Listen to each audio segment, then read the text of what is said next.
Welcome to the January 28th, 2022 video version of the Wagner Daily. My name is Rick Petticelli, and as usual, once a week, this video replaces the written commentary portion of our nightly report. Hopefully it serves as a nice change of pace as well as offers some insight as to how we set up our charts. As you can see, we try to keep it pretty simple. We have a 8-day EMA, 20 EMA. You can also use the 9 or 10-day EMA, up to you. As well as, these could be a simple or the exponential. It doesn't really matter as long as you're consistent with what you use. So we have the 8 and the 20 EMA, then we have a 50 and the 200 SMAs. And we do prefer the SMA though for the intermediate 50 and the longer term 200. We also have a relative strength line versus the S&P 500 and then volume. So that's it. And for our trading system, price is king, volume is important, and the moving averages help us determine when to enter and exit, as they allow us to gauge the strength of the trend. In tonight's report, we're going to go over a few broad market averages.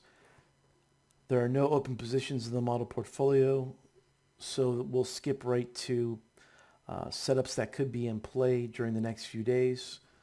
Let's get to the charts. First up is the Nasdaq Composite, which stalled at the declining 8 EMA on Wednesday and broke the 2-day low on Thursday.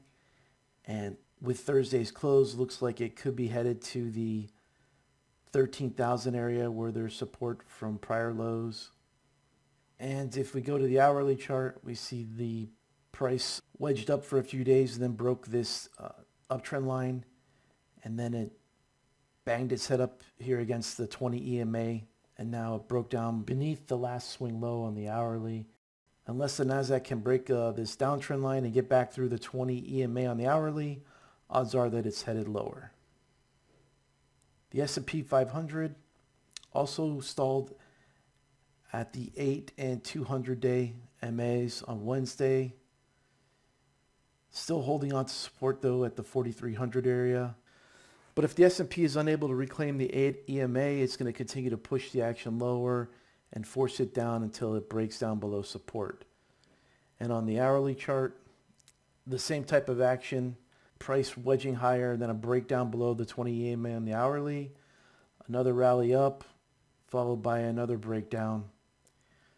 But the prior low is still intact. Unless the S&P can punch through this 20 EMA and hold above, looks like it could be headed lower. And ARC Innovation, which is our proxy for growth, continues to be weaker than the S&P 500 and the Nasdaq. As you can see here, the Nasdaq was down 1.4%, the S&P 0.5%, and ARC 4% down. So still looks ugly, and that's pretty much how most of our growth stocks look, just like ARC. As we mentioned earlier, there's no open positions in the model portfolio, so we're going to skip 2 stocks that could be in play for Friday. Most will be short setups. However, what could influence that is Apple, which closed around 167, and after hours in reaction to earnings is a bit of a wild card. If the gap holds and push higher, maybe that can help drag the Nasdaq 100 higher.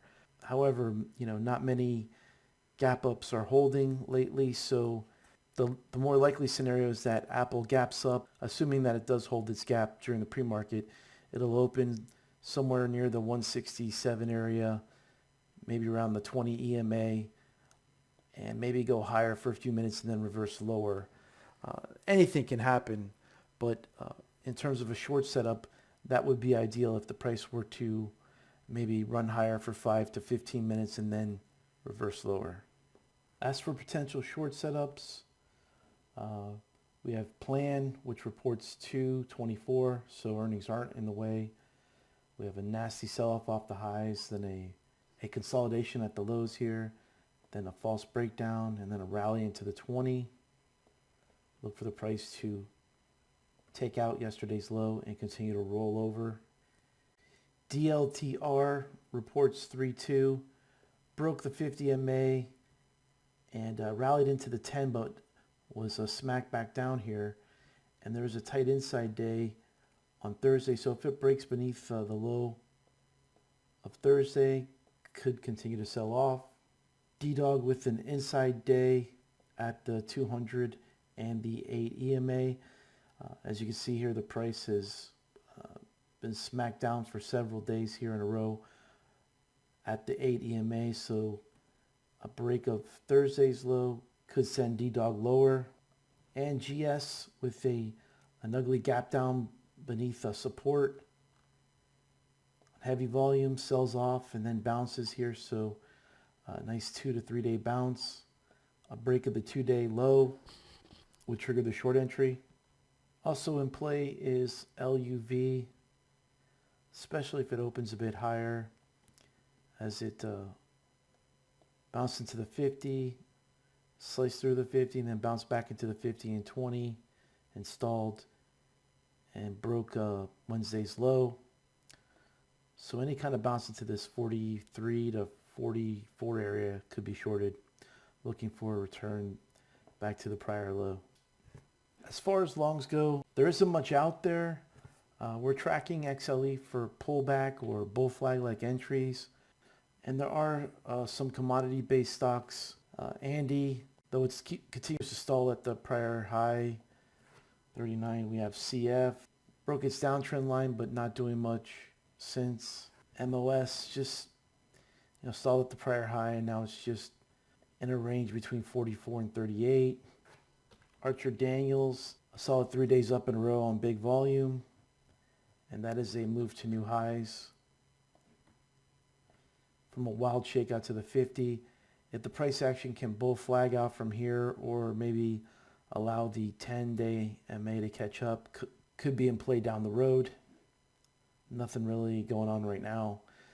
So although there's some strength in commodity-based stocks, there's just not much in terms of low-risk entry points and not enough stocks in a group looking good other than oil. So it looks like the short side is in play for individual stock setups, and there isn't much going on the long side. And that's about it. So quick video tonight. Thanks for joining me. Have a great weekend, and we'll see you next week.